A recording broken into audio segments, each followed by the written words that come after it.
હાલના સમયમાં social media દ્વારા પેટ્રોલ અને ડીઝલ અંગે ફેલાયેલી અફવાને કારણે મોટાભાગના પેટ્રોલ પંપ પર માણસોની લાંબી લાઈનો જોવા મળી રહી છે। ત્યારે આવા સમયમાં જામનગર જિલ્લાના કલાવડ તાલુકાના છતર ગામે આવેલ વસુંધરા પેટ્રોલ પંપ પર પણ ખૂબ સારી વ્યવસ્થા જોવા મળી રહી છે, જ્યાં પેટ્રોલ અને ડીઝલ ભરાવવા આવતા તમામ વ્યક્તિઓને પેટ્રોલ અને ડીઝલની અછત નથી તેવું સમજાવવામાં આવે છે। તમામ ગ્રાહકોને શાંતિથી જરૂરિયાત મુજબનું પેટ્રોલ ડીઝલ મળી રહે તેનું ધ્યાન રાખવામાં આવે છે। તમામ વ્યવસ્થા જળવાઈ રહે તે માટે છતર ગામના સ્વયંસેવકો ઉત્સાહપૂર્વક સહકાર આપી રહ્યા છે।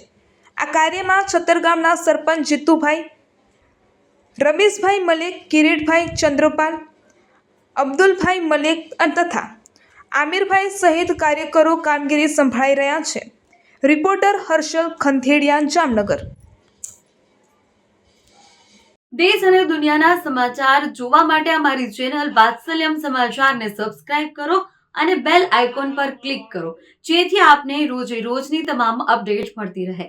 સાથે જ અમારા ફેસબુક અને ઇન્સ્ટાગ્રામ પેજને ફોલો કરો।